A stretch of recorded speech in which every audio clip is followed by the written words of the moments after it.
Beautiful.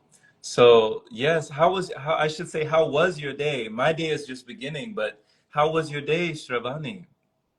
Um, it was good. It was the same. Yeah, it's been good so far.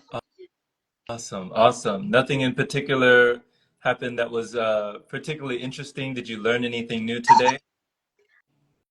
Um, I explored a bit more of Ray Mayor. Um, yeah, and also listened to some of, do you know Bashar? Um, The channeler, he channels. yes. So yeah, that and yeah, that's pretty much it, and just the regular stuff.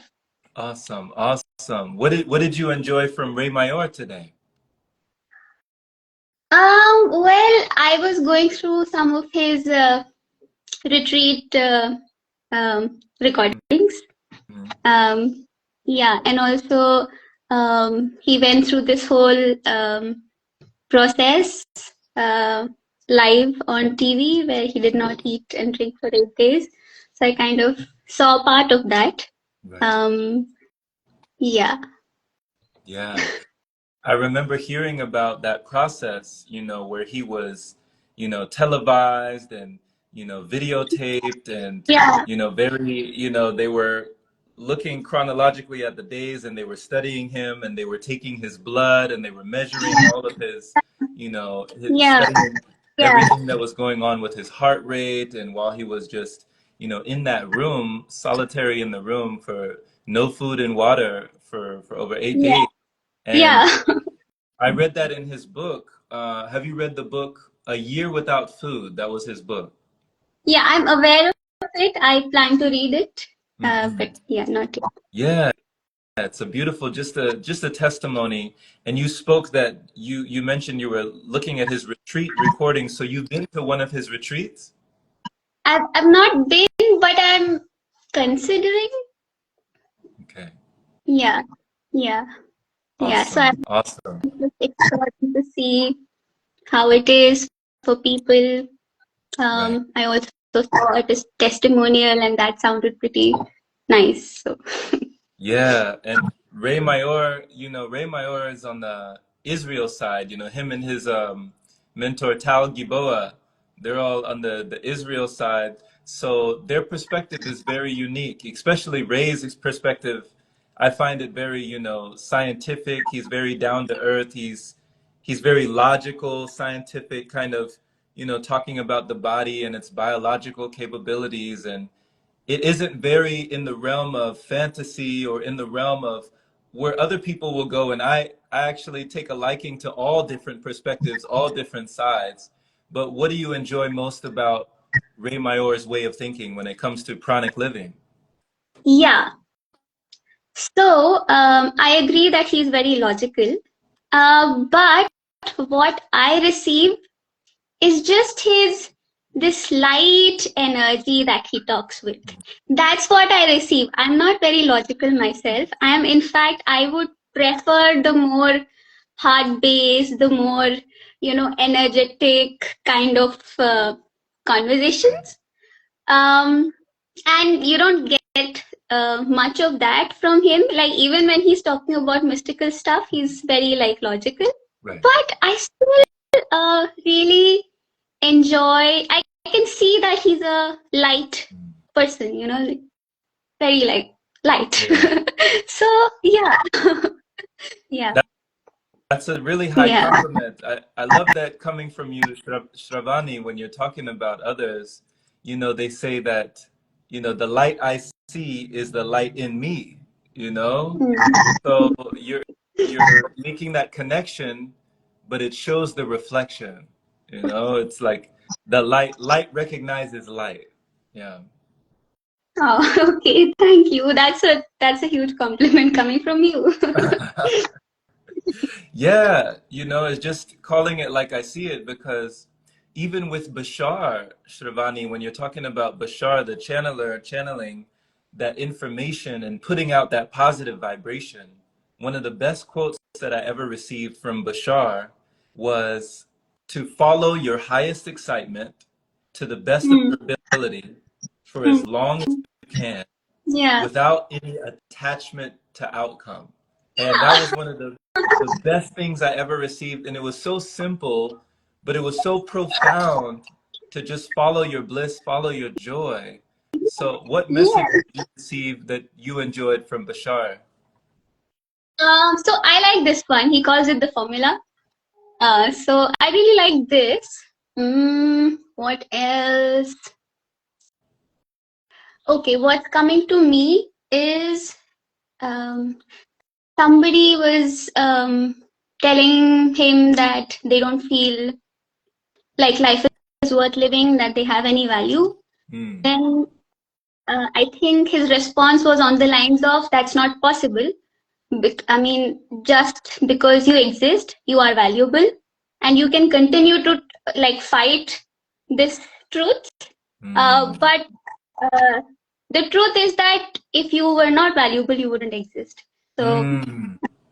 one thing that's coming to me, but there's a lot. Like I really enjoy listening to um, his videos. Yeah. Yes, thank you for that message, Shravani. Thank you. You know, Dhanyavad, that was a beautiful message just right there. You know, just that if you were not valuable, you would not exist. You know, Yes. that is Yes. that is so And beautiful. also Go ahead. that creation doesn't make mistakes. So Say it again. that that creation doesn't make mistakes. You said it So he says beautifully. You that. said it best. Yeah.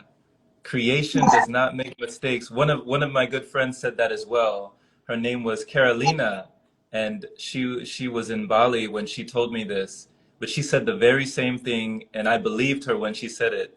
I believe that she believed when she said it, but she said the creator and creation does not make mistakes. So that's just coming full circle. Just I'm almost about to get emotional. Just hearing you say it gave me chills because it's like you just took it right from the ether, you know, it just you plucked it from that wisdom of the universe. Creation does not make mistakes. I hold that in my heart. You know, I hold her in my heart, and thank you for that reminder. I needed to hear that. Thank you. Oh, thank you. Seriously. Seriously. We all need that reminder from time to time. And if you can recall, Shravani, were there times in your life when you would have needed or would have liked to have heard that creation does not make mistakes? Were there times that you can recall feeling down where you didn't know if you should continue or if you should go on? Do you remember feeling like that? Yes. Um, yes. So, like I briefly mentioned in our chat, I suffered for chronic health issues for like more than 20 or so years. Mhm. And there came a point where, like a few years back, where I just felt very broken and hopeless because I had um, um, consulted many doctors across India, across the UK even, and I didn't find any solution. And I was like living with pain, a lot of pain every day, and no amount of medication was helping. And yeah, then I came to this point where I thought that maybe I should end my life because I refuse to um, continue living this way. Mm. Um, and back then, if somebody had told me that creation doesn't make mistakes, I probably would not have understood. Mm. But now, in retrospect, I understand that it was not a mistake and it was the biggest blessing of my life that all of this happened. Wow. Yeah. Gratitude, gratitude. Wow, thank you for sharing that. Just, thank you for that testimony because when you're talking about Shravani, the chronic issues, the chronic ailments, or just the feeling in your body, could you describe what it was like to have those chronic health issues What was it like in your description? Um, okay, so um, I had a lot of respiratory and digestive issues. So um, difficulty breathing on a daily basis, on a moment to moment basis, in fact, always having phlegm in my chest, in my throat, Mm. difficulty and pain speaking, always being bloated, painfully bloated and constipated and having abdominal pain. And this is like on a day to day to day basis. And I used to feel like my entire, like this torso region is like this block of pain Mm. that doesn't seem to go away. Okay. So it was a lot of mucus buildup. There was a lot of just buildup of blockages in the body. You said it's almost like your throat chakra, the lower chakras were just kind of blocked. Those energy centers weren't flowing. Yes, yes, Okay. yes. And what did you discover was like, the top contributing factors that maybe you were unaware of at the time? What were the contributing factors to all the blockages that you've discovered? Yeah. So I have a few theories. Um, so the more practical ones would be just the fact that I have taken lots of medications in my life. Mm, Lots, because um yeah, I mean, I was born in an environment where we had a lot of faith in the Western medical system, and the access was very easy. So for the smallest of thing, we would go, and back then, maybe now people don't prescribe antibiotics as much, although my experience has been different. mm, But back then, they used to be just prescribed like candies. mm. So I've taken a lot of antibiotics, also the vaccines, and just lots of medications. And obviously, because medicines are so toxic, you never really heal. You just suppress the symptoms, and then when the symptoms come back again, they come back with even more force. Then you suppress them again, and this over years, I think, just really harmed my body. So this is one reason I think that I'm getting a bit emotional. Uh, It's okay. yeah, so this is Yeah. one. Yeah, this is one which I feel really like bad and angry about. Mm, Yeah, I wish, like, I get really angry at all the doctors also. mm, Okay, it's a long story there, but anyway, so this is one which I feel contributed to a good degree to my health issues. Second, I would say would be just mental chronic stress. mm, Um, just this stress of being born in this world, and you have to study and you have to get this job, and earn money, and there are these competitive exams and you have to study, and just I think I realized much later in my life, which was when my healing journey started, mm. that I am chronically stressed. I didn't know that I am like this tight. It was after I quit my job Mhm. and just allowed myself to relax Right. that I realized how stressed I am. So, yeah, I mean, this is also one major Mhm. factor. And there are many, many sub reasons for this, just the difficulties of being a woman Mm. in a man's world. And, so there is this whole journey also which I've gone through where I've kind of um, reconnected with my feminine side, because the job that I was doing and the studies, they were all very logic based math. I was a computer science engineer. And all of that, it's not natural to me. And I can, even though I did well because I could employ those skills that I have, but it was not natural for me to, you know, do all this math and be so, Right.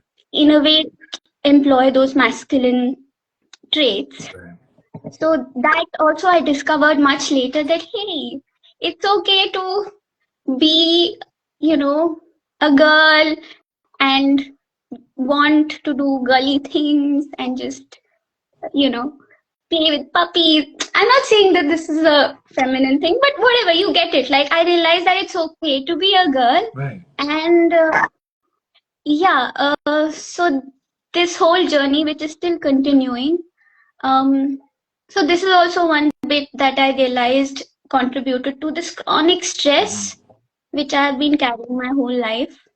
Um, and then there were some incidents in my childhood which deeply affected me. They were a bit of sexual nature. They were like not horrible incidents, but it still affected me deeply. And God knows how as a child, I did not know how to process, and I did not have people around me who could help me process.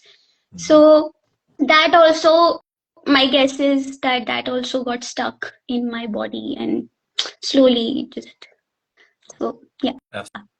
Absolutely, absolutely. Thank you for your vulnerability, just being vulnerable and sharing that and your openness, because I know it's not always easy just to share these things, just to be open enough to talk about these things, the things that happen in our lives that are very traumatic, that are very disturbing, and that disturb us at the spirit, at the core, the soul level, especially when we're young, when we're very young, very malleable, very manipulated, that we can be coerced, a lot of these things, they stay stuck in the body, they stay stuck in the subconscious mind, and they stay stuck for years. A lot of the doubts, a lot of the fears, they stay in us for years. So thank you just for being vulnerable of sharing that, because I can definitely empathize with you. You're tapping into the divine and the sacred feminine within a masculine environment, and you're trying to harmonize these elements of you and these qualities of you that are more natural in an Yeah, environment and atmosphere that is unnatural to who you yeah, are. Yeah. yeah, It makes sense. It makes sense. So, another thing that you touched on, Shravani, really hit home for me as well when it came to the anger and the frustration with doctors and medication, and just the constant pharmaceuticals. I myself, I took many, many pharmaceuticals over many years, at least a decade of, prescribed medication, Adderall, Ritalin, Strattera, Concerta. Like, these were just a few of the medications that I was prescribed for, attention deficit hyperactivity, and also depression as well. And there were times where, I was very, very confused and very disillusioned with a lot of things. And my young mind didn't understand why I needed to take these medications. And I forgive my mother, because my mother is a doctor. She's an obstetrician gynecologist. So she always sided with the doctors. She always agreed with the psychiatrist, the people that wanted me to be on meds and pharmaceuticals. She could always agree with them because she came from the medical field. yeah. And in fact, my heart goes out to her, because she's still heavily intense. Like, she's Uh, on medication now. She's taking medication for so many things. Have you seen those tablets with those trays with the Monday yeah, through Sunday? Yeah, right. yeah, So yeah. she has the pill trays with the Monday through Sunday, and every pill requires another pill. So, just like you were saying, Shravani, at a certain Yeah, point, it's insufficient. It needs another pill. It needs a higher potency. It needs a higher dosage. and then that pill requires another pill, and then you get to a point where you're just taking so much that, I mean, you're just living on medication, you know, you don't know how to survive without it. And Yes. that's very, very heartbreaking. So how did you deal with the anger?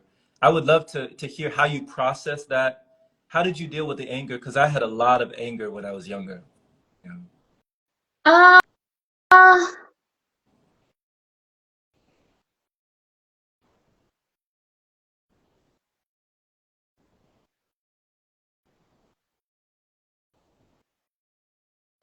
so for me, okay.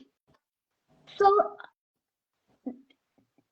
till I discovered the healing path, I continue to have trust in the medical system because I thought that that's the only way. If they don't have an answer, then I'll probably just have to wait a few years till they do more scientific discoveries and scientific innovation so that they can crack my code and find an answer for me. Mm, So until that point, until I had this belief, my anger was towards God for mm, making me for making me broken mm, when everybody else seemed to have were not as broken or yeah. So I was very angry with God and really really sad all the time. Yeah. Now it's reverse. I really love God. And I have this anger, although it's not anger because I kind of understand things more, mm, but I feel like I'm this natural healing warrior. Like I'm so anti medical industry right now. mm, So this is where my anger, if you want to call it, directed right now, and earlier it was towards God. mm. Okay. Okay.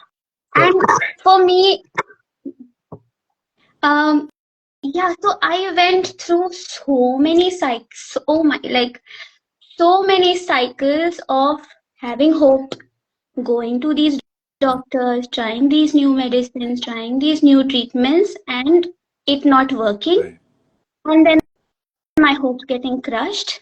And then I am like living my life and I find out about this other doctor, maybe, or this new treatment, and maybe I'll go here, maybe I'll go all the way to UK. In fact, yeah, maybe there, maybe in a richer country, I'll find more expensive and better doctors and better technology, and there some genius guy will find my answer. Mm, Then I actually worked hard, got a job in UK, and I went there and I showed myself to all of these supposedly better doctors, or so I thought, and nobody could crack it. And every time, like my heart would get shattered here a little bit, then here a little bit, then here a little bit. And then finally, a point came where there was nothing left to shatter, and I was yeah. done. Done. Just done. Yeah. Yeah. And Yeah. and correct me if I'm wrong, Shravani, but I thought I heard you say that it wasn't like your anger completely left you, but it was almost like you alchemized and maybe even redirected your anger to another direction. So like you had an anger for God, but then Yeah. you redirected that anger to somewhere else. Yeah, you could say that. Uh, um, yeah, you could say that.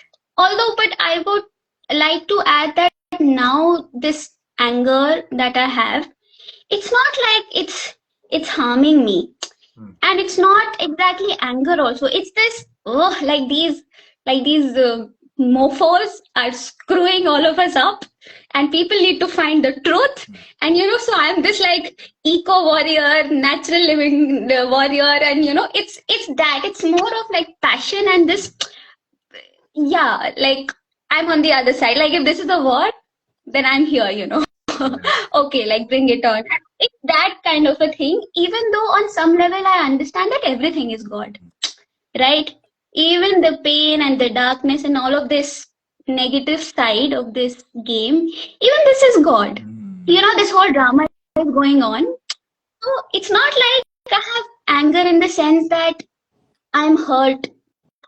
Like I feel like on some level I am in touch with this like fundamental truth that everything is love. And then on top of this truth, of course, there is this reality where there is the bad, the villain, and the hero, and this dark energy, light energy, and all of this drama going on.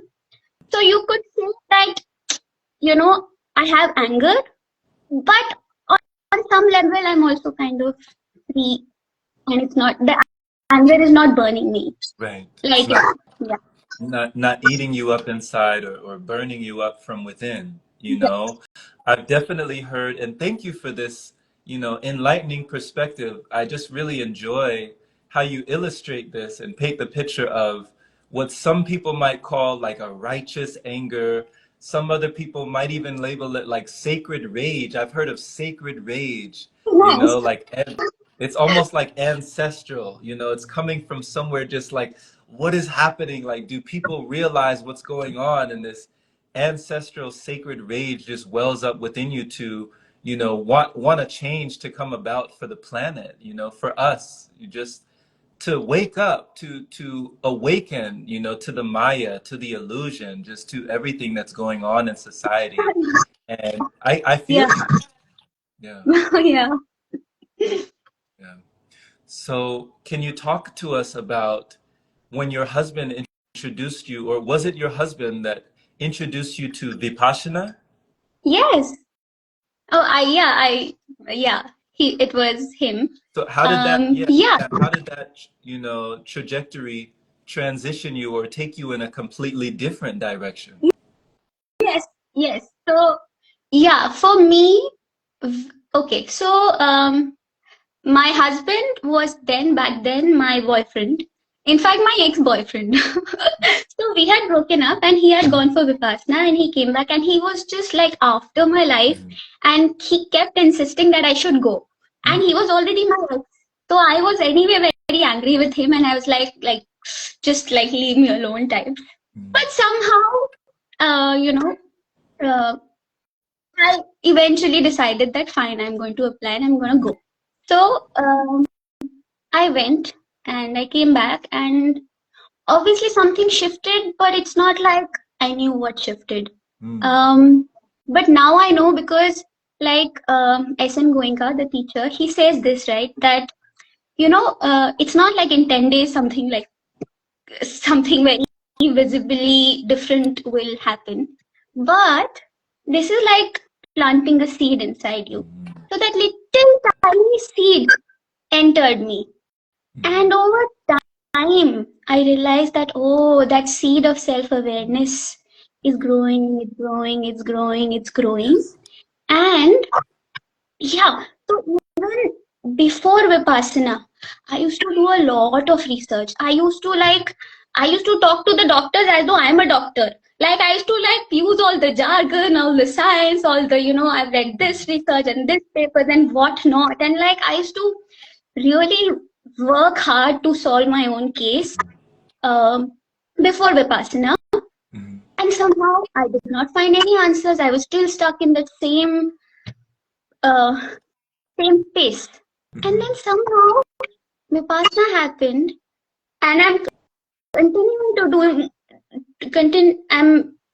continuing to do my research, but somehow, like on my YouTube, for example, somehow on my YouTube, these relatively more holistic ideas are coming to me, and I've started watching these, podcasts and whatever health content, which are more holistic, which I think before Vipassana I was not open to. Okay. So Vipassana kind of cracked my head open so that I could receive this larger picture of health, which I learned that health comes from the word whole. Health has to be holistic. It cannot be any other way, which is how the Western medicine is working, where it's like, you know, cut everything into pieces and just, the specialization and not really considering the whole. And after my head cracked, I started getting these, suggestions on YouTube. I started watching it, and then slowly, I could like put the puzzles in place and, figure Yes. things out. Beautiful. Beautiful. That is amazing. It's amazing how we sometimes think that things are falling apart, but in a scenario like this, it's like they're falling together. The pieces are just falling together. The dots are connecting as we are reflecting. Everything is projecting, but it's also, it's just coming to you in that beautiful way. And it was just that seed, like you said, that seed that was planted, that you allowed it to blossom and bloom and grow and sprout and go on its own and Yeah. flow on its own. Because I love that, because for people that don't realize or have never done a 10-day vipassana, this is 10 days that you're sitting down, usually for 10 hours a day for 10 consecutive days, and there's no talking, so you're completely silent. There's no entertainment. There's no, technology. There's no writing, journaling, misconduct of any kind. There's no socializing. It's just you and yourself. It was just me, myself, and I when I did Vipassana, and that was 2 years ago. But I will always remember that it was indelible. It left such an impression in my mind, and the days were like stretching. The days were stretching so long because I wasn't talking. I was just to myself. But whenever we would go to the Dhamma hall or the meditation hall, and we would listen to the discourse, from Goenka, and we would hear, the third day is over. You Yeah. have 7 more days to work. Work very hard, diligently, ardently. Like we were just work. He just gave this perception of, you're here to work. You're gonna work on yourself for your own Yeah. mental health. Yeah. And it was like there were times where it was blissful. There were times where it was very painful and excruciating. There were times where you Yeah. wanted to move from the, aditana, the strong sitting. We're doing the anapana meditation, the aditana, and we're just having to sit with everything that we've accumulated over the years. You're just having to sit with all of that and finally acknowledge and allow it to rise to the surface. So it definitely can, for one who is willing, it can crack you open in so many ways, and love can come and fill in those cracks. Joy can come and fill in those cracks. Peace can come and fill in those cracks where we have been cracked open, shattered in so many pieces, but something comes in to fill in the gaps. Yeah. Yes. Yes, absolutely. I'd like to add a thought here, Mhm. that, even if you're not willing to do the work, in fact, I'll share a bit about myself here. Mhm. Even if you're not willing, just the fact that you're sitting with yourself for 10 days, that itself will do a good amount of work for you, because there's no escaping for 10 days. You are not escaping from yourself. So even if you consciously want to work on yourself, or whether you don't want to work on yourself, it doesn't matter. Just doing this itself is already doing a lot to you. So in my case, actually, so I have gone for multiple courses, and actually I'm such a terrible meditator. I would just sit, and then I'd get like, yeah, I think my focus is horrible. And sometimes I wouldn't even go to the meditation hall to meditate. Um, but still, I know that it used to crack me open further. Mhm. Just being with myself is work enough, or is good amount of work already. That's my it it's my opinion. Absolutely. No, I definitely agree. I agree. and it's bringing yourself back together again. Like you said, those pieces are falling together and you're becoming more whole. You see that, it's like you're becoming more whole. And you said that before, Shravani, which was so beautiful and so eloquent.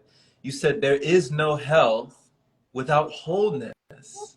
That health itself must be holistic, that it Yes, has to be, yes, yeah. yes, yes.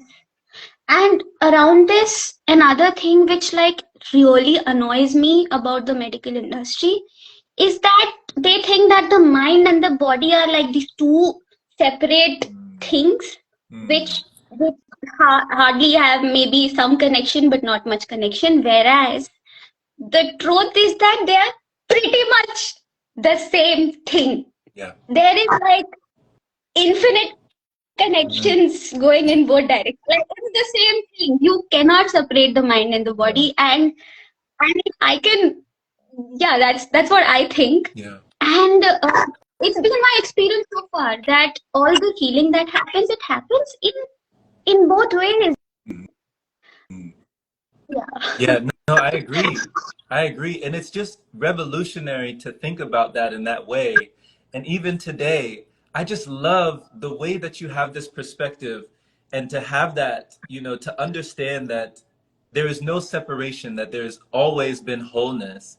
One of my Yeah. mentors was talking about, that when the baby is born, that brain is formed and the spinal cord, it's almost like it extends outwards, coming from the mind, like coming from the brain, the central nervous system, the spinal cord running up and down those connections, the wiring to the brain, it extends outward. There is no separation. It's all one.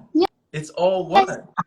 So it's Yes. like the brain is the body is the brain. There is no separation. Yeah. Yeah. Yes. Yes. I'd like to add here that so the brain is just an organ, like Mm, many other organs, but mm, is mm.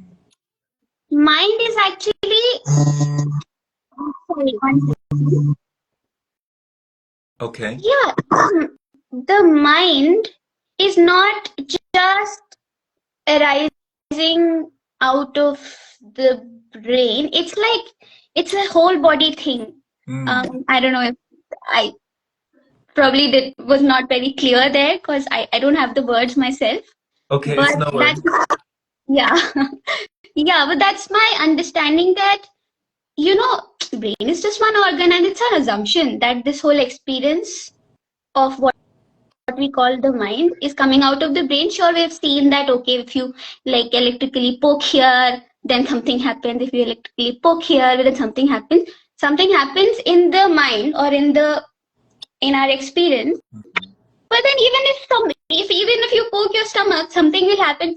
I'm I'm a bit vague here, I understand, but I feel that brain is an organ. Sure, I mean, whatever, it has a role, but mind, which is this experience, it's Mm. arising out of the body as a whole, or arising or is mapped to the body as a whole and not just this one organ, is what I think. Okay. So you find a difference, or you find that you do differentiate between what we know as the brain and what we know as the mind. You're saying these Yeah. are two different things. Yes. Yeah. I can think a bit about that and explain more clearly to both myself and you. Yeah, but Beautiful. maybe later. Yeah, I Yeah. just philosophically, I'm loving the hole that we're going down, just the rabbit hole that we're going into when we're talking about this. It gets me, excited just to hear these perceptions and these reflections. And when you're talking about going through Vipassana, and then when did you actually discover fasting? Like when was it that you discovered, not eating and the effects and the benefits that you received from that practice? Yeah. So, okay, so Vipassana happened, and then soon after, I quit working because I could not work anymore. I was like, yeah, in a really bad state. I couldn't work, so I stopped working. And then I got really obsessive about more research, and I would start to obsessively for like 10 hours a day, sort of like put it as on background health videos, one after the other, like video slash podcast content on YouTube. So one after the other. It's not like I was fully being attentive. Like I would like clean my room and something would be playing in the background, but like my body was kind of taking the information, all this like huge amount of information I was consuming. Yeah. And I was consuming a lot of content, like so many things, like over time, my interests. So anything holistic. Oh yeah, so okay, bunch of some important events happened, so I'll like go through that.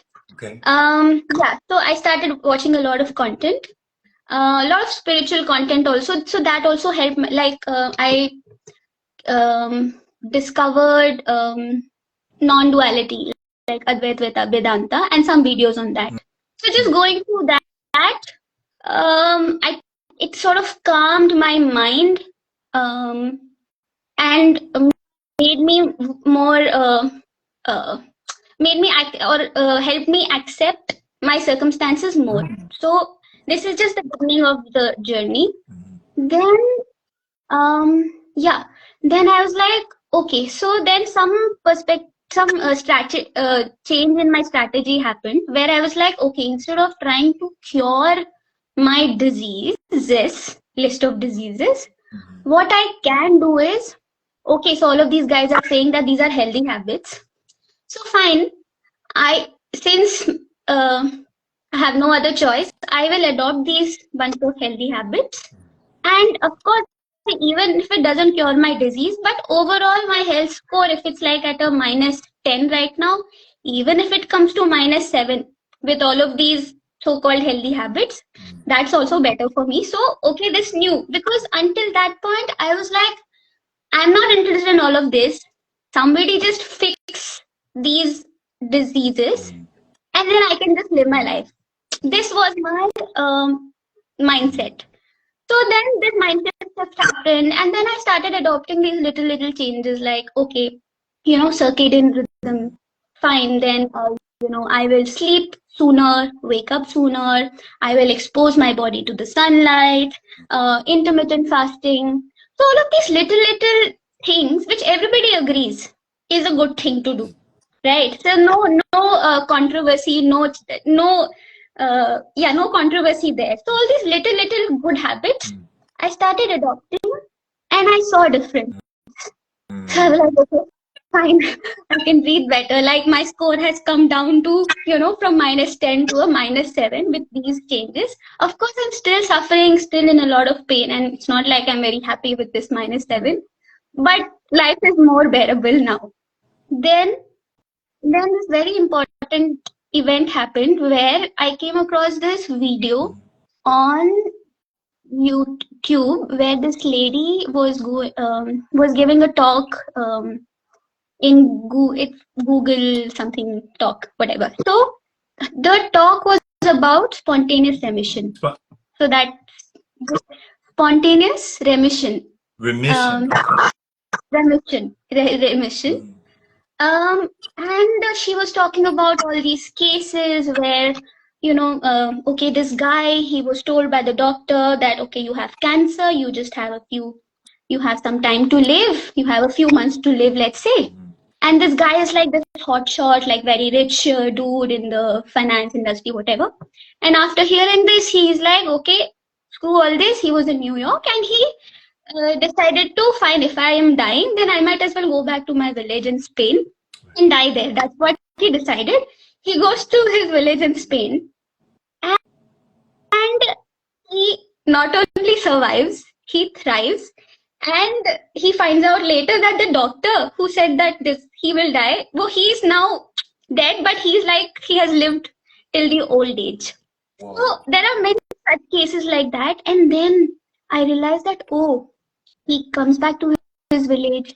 He experiences some connection. He eats his, tasty food. He lives this like easy life, in his village. And that is healing. So that heals him, right? Some other situation where, this girl was in a very toxic marriage and she keeps resisting, but finally she decides to leave. Then once she leaves, a lot of her physical issues go away. Exactly. So similarly, she like gave a lot of such stories. And that gave me hope. I was like, I'd still not discovered fasting and all, but this was like this first time where I was like, this makes sense.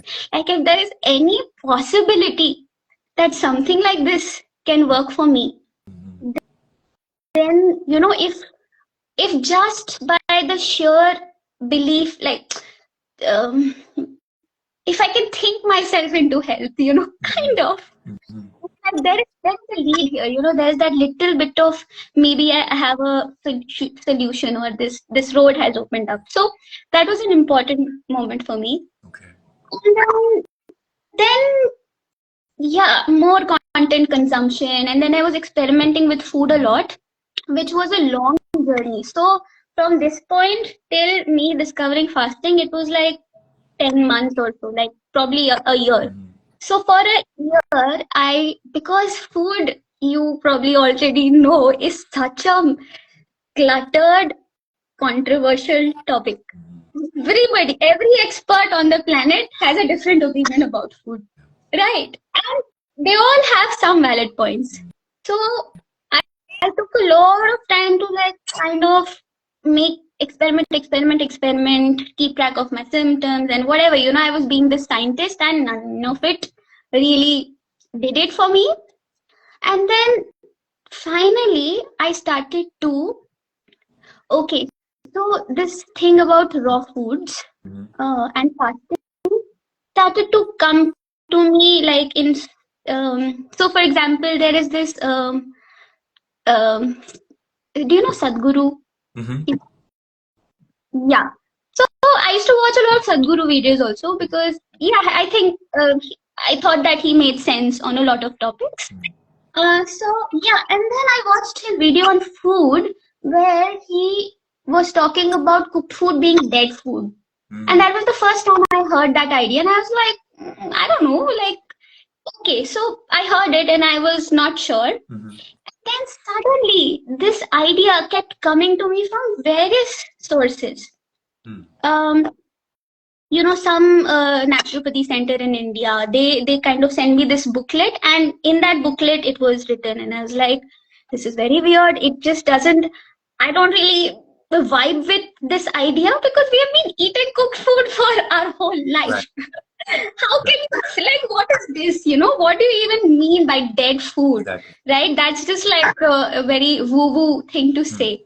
But then more of this started coming to me. There's another like channel in India. It's popular. It's called Sattvic Movement, and they were talking about the idea of. Are you familiar with Sattvic Movement? No, but it sounds familiar. Go ahead. Okay, yeah, they're really good. Yeah, so even they were talking about this, and they were talking about this and everything else that they had to say. Most of it made sense to me. So, all the folks that mostly made sense were saying stuff like this. And even more content started coming where, a lot of, so this was the Indian bit, and a lot of like Western, like, just more content about people talking about how shifting to raw food or raw living food, right? What is this living? I don't know. But raw living food, how they healed. I was like, okay, that's interesting, and that's starting to make some sense. So I started becoming more open to this idea, and I started eating more raw foods. Then I already knew that fasting helps in healing because I was already intermittent fasting. But this idea of doing prolonged fast, that came much later when I came across, do you know Lauren Lockman? Yes, I met him in Costa Rica. Yeah. Oh wow. Oh wow. Okay. Yeah, I was at his water fasting center with a good friend of mine. We were both there with him. It was nice. Oh, wow. Okay, yeah. Yes, so I came across his channel, Mhm. and the first video, it made so much sense. I was like, oh my God, this guy has something valid to say here.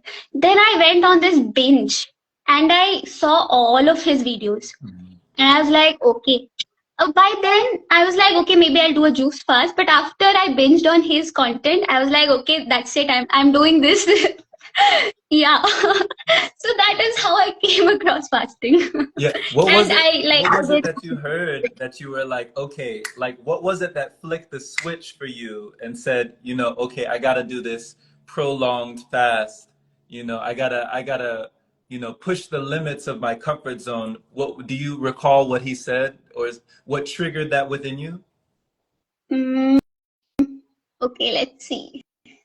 So there, he keeps repeating a few points over and over again, which I think are very fundamental to this whole fasting idea. Um, One is that is of the body being self-healing and Yeah. self-cleansing. Right? He says that over and over, and he says your divine, infinitely intelligent body is self-healing and self-cleansing. I feel that this is a very powerful statement, right? It's divine. So you connect, like, because all of us have been like brainwashed into believing that like our body is like this machine and it gets diseases out of the blue. It gets like just like a machine, just like your car, it breaks down here and Yeah. there. So you go to the hospital, they will do their fixing to your. And this is such a Yeah. this Yeah. is It's a big such I agree. It's a big limitation.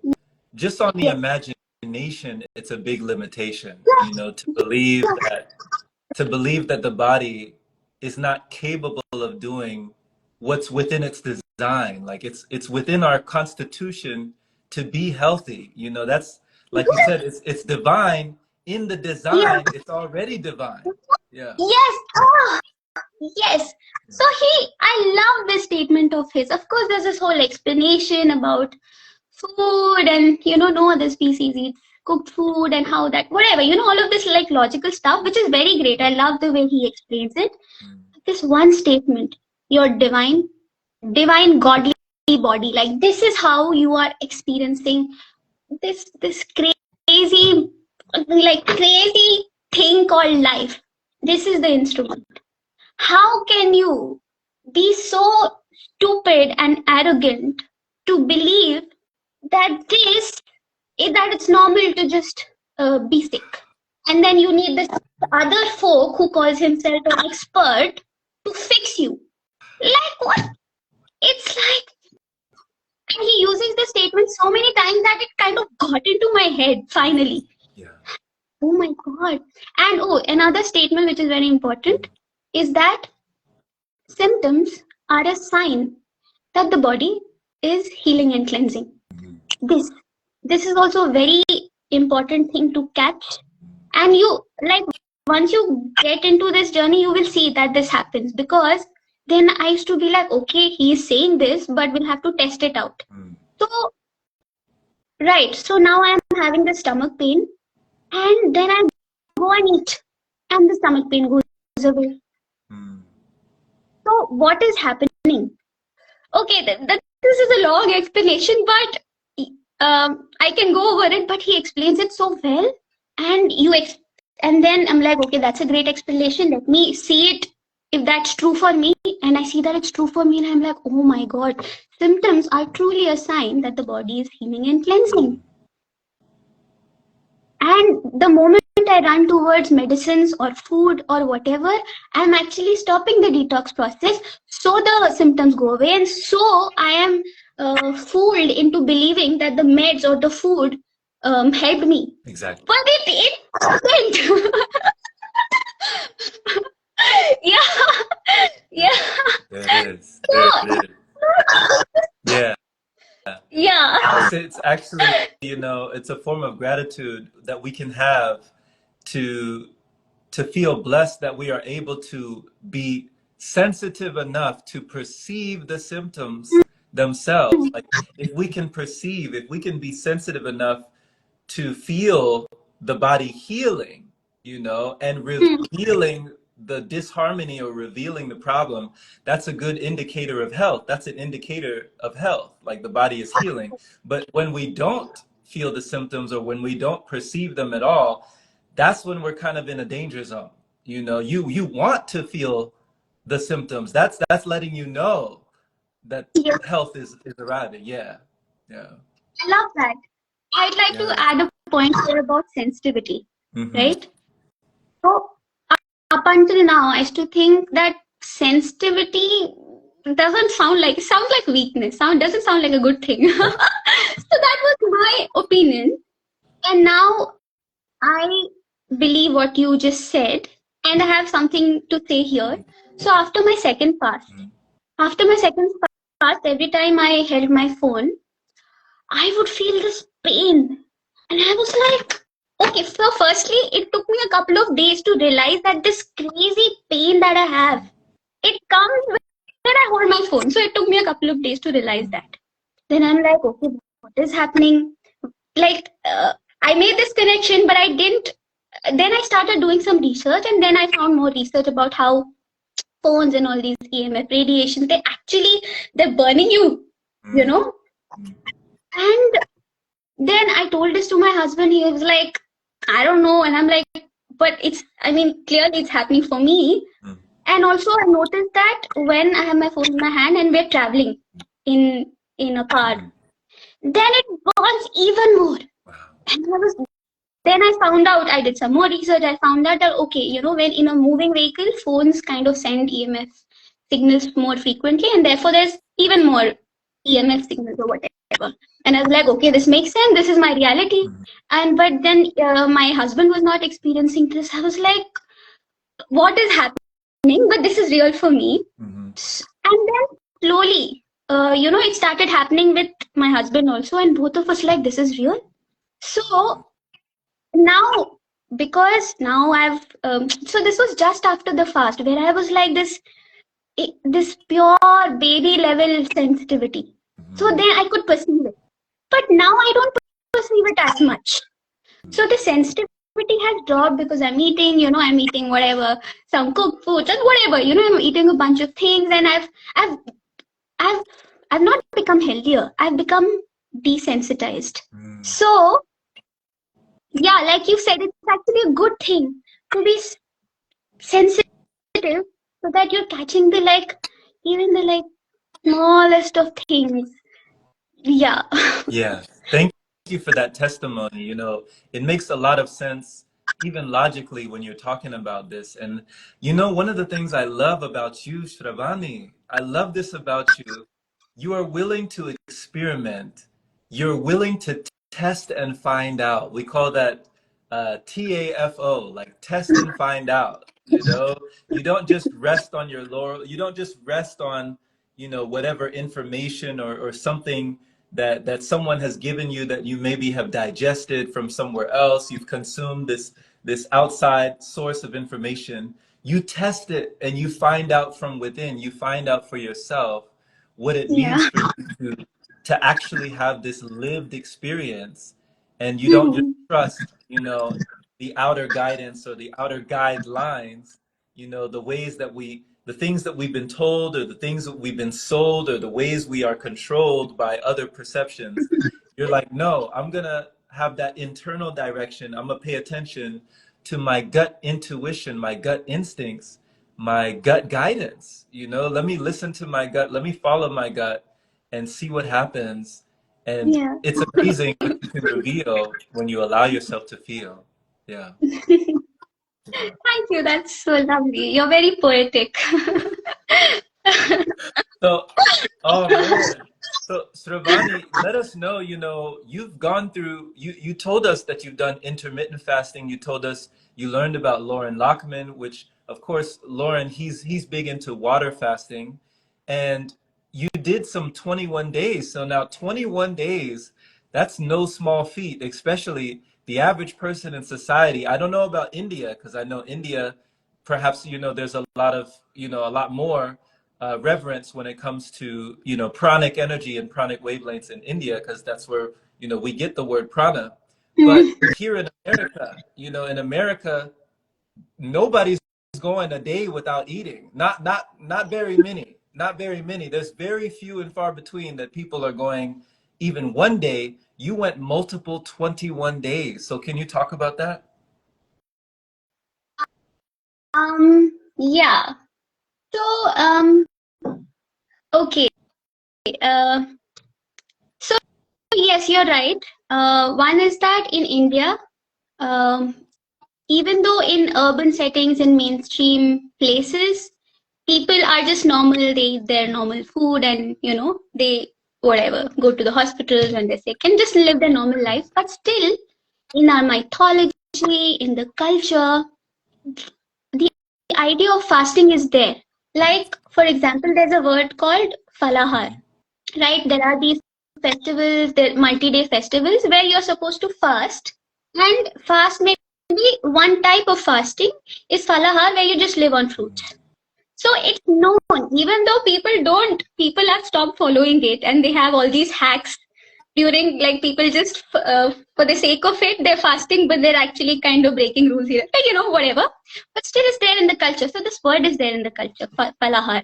And even otherwise, anything that's a bit out there and mystical, it's there in the culture, and parents will accept it because they know that, okay, maybe these saints in the mountains, okay, we have heard that they can do these crazy things. Okay, so it's there in the culture, but it's not there in the mainstream. And when I had decided that, okay, I'm going to do it, I experienced such mad resistance from my parents. And I had to, like, eventually, I said, okay, I'm doing this.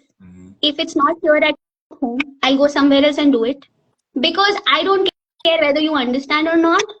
But this, as far as I'm concerned, is my only option. So you just, if you want to understand, then put in the work and understand. Instead of just telling me that I can't do something which I see as my only option out of this suffering. So I, like, fought it out, and I said I'm doing it. And then, of course, if I'm giving this threat that I'm leaving, you accept. So my parents, whatever, they had no choice and accepted. Sorry, I lost track of your question. What was your question again? Yes, and first of all, I just want to preface this because that hits home as well. Just the backlash, the misunderstanding, and even just the negative wave of energy that we can get from loved ones, family members, people who have seen us grown up, people who, have birthed us, like they have opinions on what we do. So I definitely had to go through that as well when it came to the intervention of my family members. But wow, kudos to you. I'm clapping for you that you were able to do that with grace, and that you were able to have that in your face, but you still embraced yourself and you still embraced your health, even though you weren't hearing support from everyone else, Yeah, yeah. I wish I had support. Yeah, I was pretty much alone. Like, even my husband, you could say that he was there, but even he was skeptical. He was like, this is a lot. It sounds like too out there. Like, he had done a couple of days of fast, and he was aware of these ideas, because both of us were kind of exploring this together. But this was, yeah, like, it was just me, and I was like, I don't care. Like, this, I'm doing it. So, yeah. Beautiful. And you said 21 days. So can you talk about that just for anybody who has not even done one day? What could someone, I know everyone's fast is different, everybody is different because everybody is different. But what did you experience during the course of 21 days without solid food?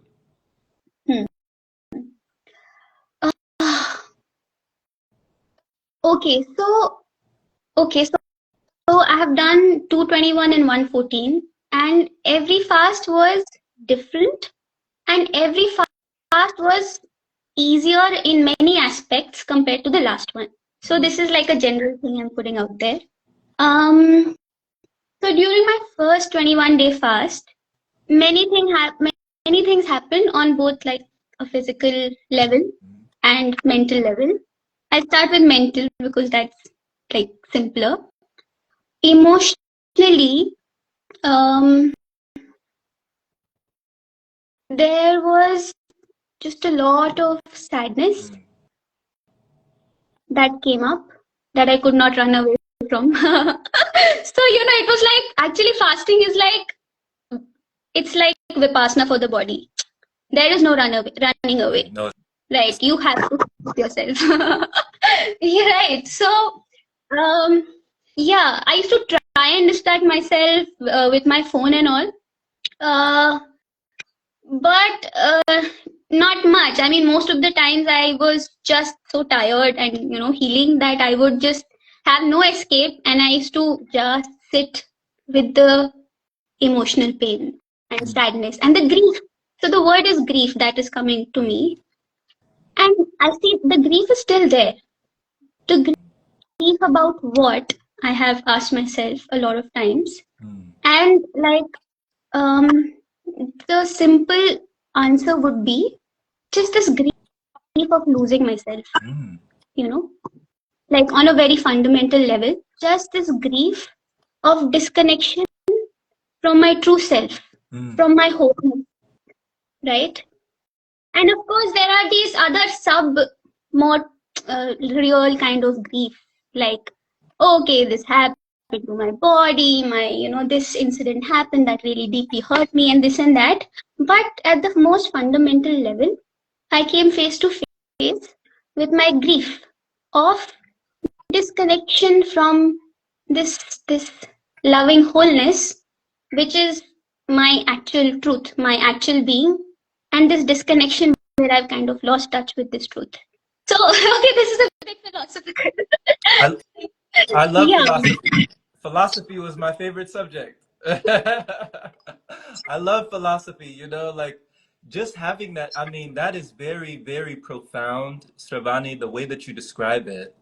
To be grieving, the version of you, like the highest truth, the divinity within you, like to be grieving a version of yourself. I found myself as well when I was going on liquid journeys, when I was going on what we call solid food vacations, just taking vacation that turned into a staycation, away from solid food. There were times where I grieved the version of myself that was more congested, more constipated, more stuffed up because I had thought that I had reached a level of contentment with that form of consumption, but I had neglected so many things and protected so many things and had not respected so many things that I didn't really realize until I was without those things. So with the it was the absence of me putting things in that things started to come out. Yes.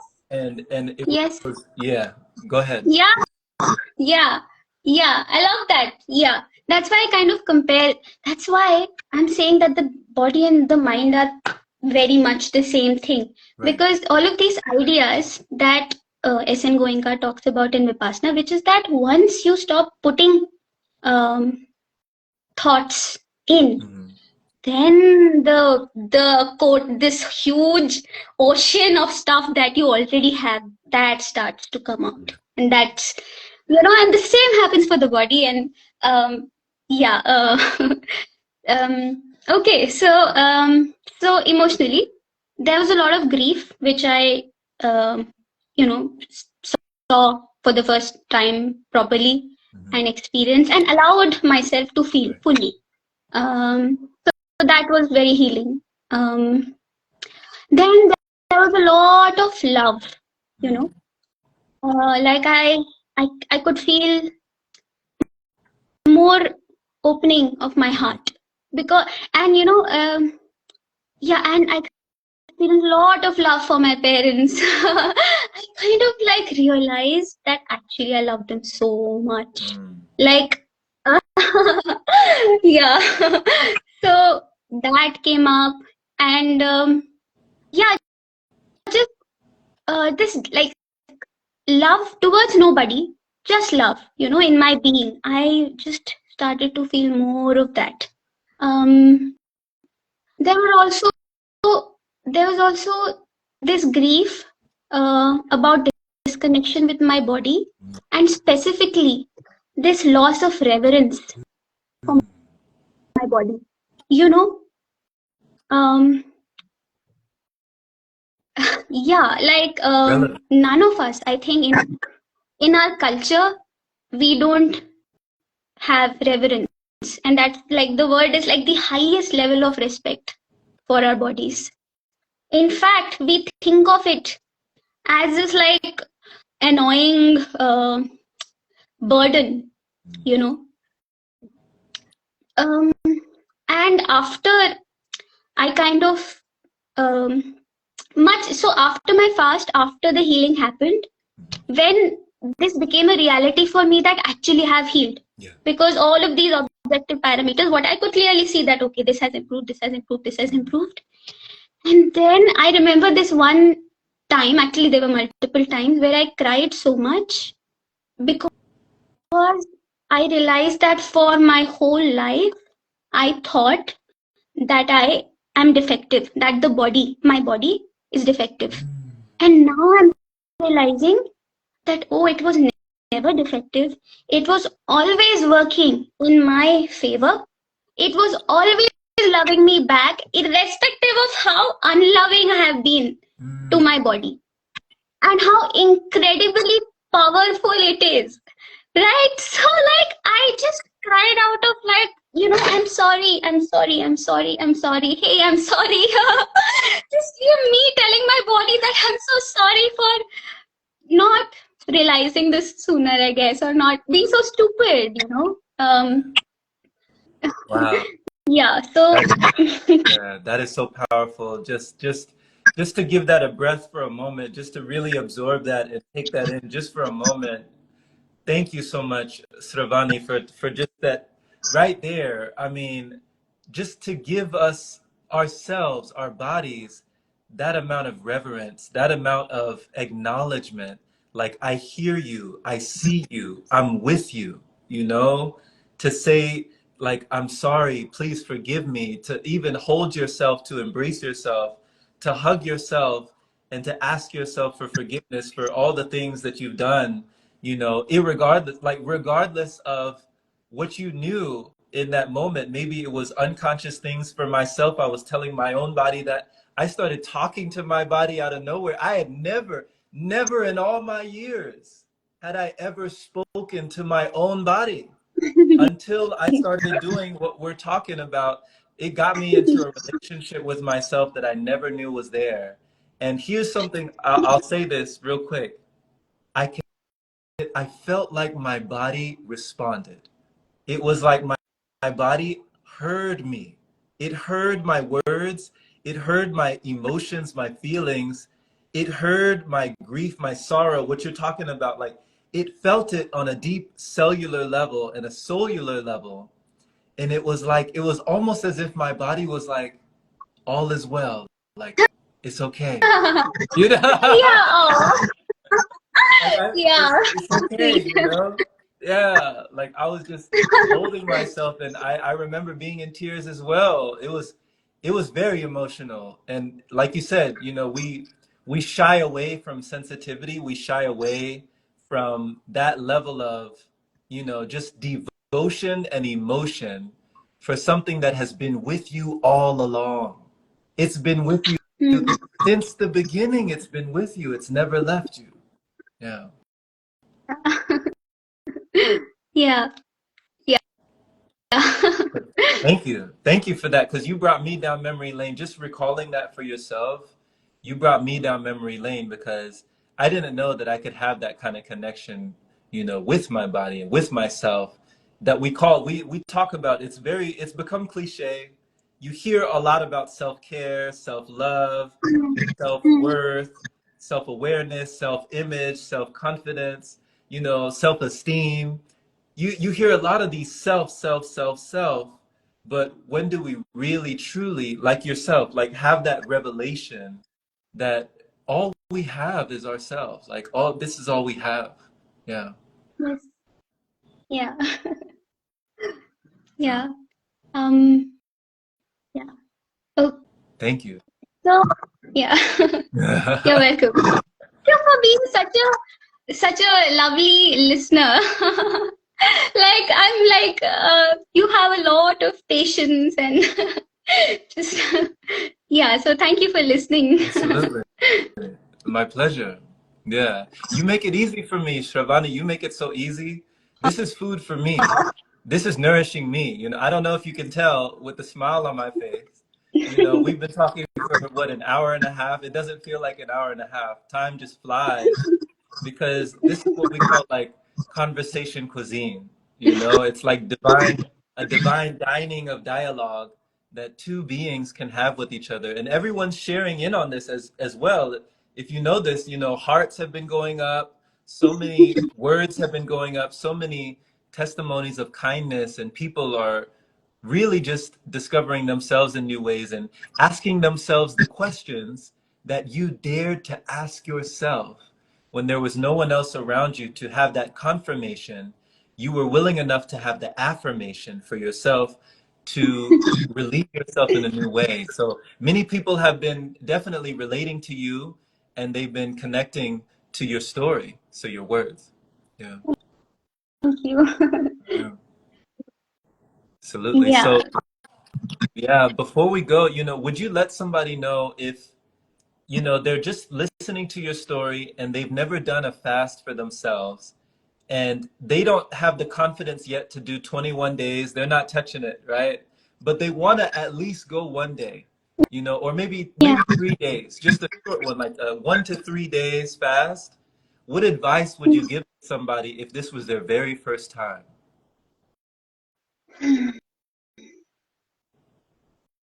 Yeah. So there are a few points, not just one. So the first would be for a 24-hour fast, for just a 1 day fast. You don't need too much preparation. Nothing wrong can possibly happen. Like the chances of that is close to zero. So just go for it. And a bonus would be if you precede it with one meal of fruit, and after the fast, one meal of fruit. That would like be a bonus, but even that's not needed. I feel that a 1 day water fast is is so safe that you don't need so much precautions. And what it will lead to, just that 1 day water fast, is it will lead to more sensitivity, and then automatically these other additional benefits like beneficial habits of being a um eating lighter food before the fast, eating lighter food after the fast, it will automatically happen as the sensitivity and the wisdom kind of increases with the 1 day fast. So yeah, for the 1 day, just go for it. And bonus would be eat fruits here, like on both sides, but just go for it. Just go for it. Don't worry about, you're saying, don't worry about so much preparation. Just take the Yeah, leap. yeah, yeah, yeah, yeah. And don't worry about the symptoms. They will come. All of us are toxic, so they will come. So just see that, oh, they're there. Just see what's happening. Yes. Beautiful, beautiful, eloquent, simply put. And, lastly as well, just one more point I wanted to touch on, because we didn't really get into too much of chronic living, but I know that you've, researched and you've studied Ellie Tom, Nicholas Pilart's, and Ray Mayor as well. So Yeah. where do you feel like, for yourself, where do you see humanity heading when you're listening to talks like this that talk about chronic living, breatharianism, or just living without entirely? Where do you see us heading as a species? Okay. So actually, I don't have an opinion on this because I have just I've just barely gotten introduced to this topic. So I just 2 months back, I found you on shorts, on shorts, not shorts, sorry, on threads. Like I just randomly your threads started popping up, and I really liked them. And yeah, actually, you are the first chronic living brethren who I came Oh across. wow. And this was, I didn't, yeah, yeah, yeah. So, yeah, your thread started popping up. Like, these are really good. And I was telling my husband, "Hey, I found this really great guy, and his threads are so great." And I did not know anything about this. Like, I had heard it, but it felt like this very far fetched thing. And, I wasn't really looking at that as something I can even start to explore. Then, like a week or two later, I heard one of your podcast in Spotify, and I really enjoyed it. And then I didn't think much about it. Then a friend of mine, Sudeshna, I think you know her. She's I yeah. So and you both follow each other. So my guess is that maybe you have some idea who she is. So she healed her psoriasis and all of like many health issues in this journey. And she was telling me that okay, there's this guy Remayor, and I'm thinking of doing his retreat. I'm like, what are Sudeshna, you you're talking saying? about Sudeshna? Sudeshna, yes, yes. Yes, Sudeshna, of course. Yeah, Yeah, oh yeah, okay. She's amazing, and she's a very dear friend of mine. absolutely. So yeah, she just talked about it so casually as though it's a thing that's reachable. I was like, oh, and then I was like, okay, let's see. And then I saw, and yeah, I just continued to watch a few of Remayor's videos. Then I saw one, not fully, like, so I have just can't even tell you that I know much about this topic, because like you said, for me it has to be experiential. I will go through my journey and see for myself what is true. So I barely know about the chronic living journey experience, so no opinions there. But I'm very excited, and I'm excited for a lot of reasons. I feel that I definitely want to experience or I want to explore. I'm very, very curious on what's possible. I'm curious. I'm very, very curious. So, yeah. Absolutely. I feel it. I feel your energy. Curiosity got me here. These questions got me here. Just, just wanting to know what there is to know and realizing how much I don't know. That was it. Understanding there's so much I don't know. I could spend the rest of my life learning. It became a process of discovery, Yeah. Yeah. I love that. Yeah. So thank you for that. And I'm excited for you, Sravani. I'm excited for your journey. I'm excited for your learning. Keep that fire burning, keep it burning within Thank you. you. And if this is someone's first time witnessing you and they're just really drawn to your story, really find you magnetic, they're connected to you on that level, and they have questions, would you open your DMs or your messages, or do you have offerings or anything, services available for people who might reach out to you to connect further? Um,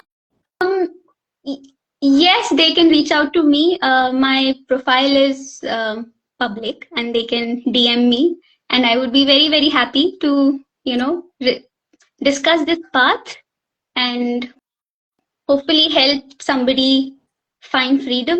Yes. I'm not offering anything. Okay. No worries. Yeah. No worries. Yeah, but I would just love to talk. Yeah. And because I'm so passionate about this topic, anybody can ping me, anybody can, if they're curious, yeah. Beautiful, beautiful. And you've already helped so many, just in this hour and a half that we've spoken with each other. You have no idea the ripple effect that you have already, just thrown into the pond, the pebble in the pond, the ripple keeps on going. We don't know where it stops. We have no idea. So this can't be your first live, by the way. Was this your first? Yes. No way. Yeah. Oh my God. Oh my God. You're a natural. You're a natural. You're a natural. Okay. You're a natural. That's amazing. That's amazing. So I beautiful, beautiful, my was friend. Yes. Thank you for coming on. Let's do this again sometime, and I'm looking forward to see where you go from here. so much. Thank you so much for creating this space. Yeah, the space you created kind of helped me just loosen up and, be myself. I'm glad. Yeah. So thank you. Right. Right. Have a wonderful rest of your evening and take care. Stay. You too have a good day.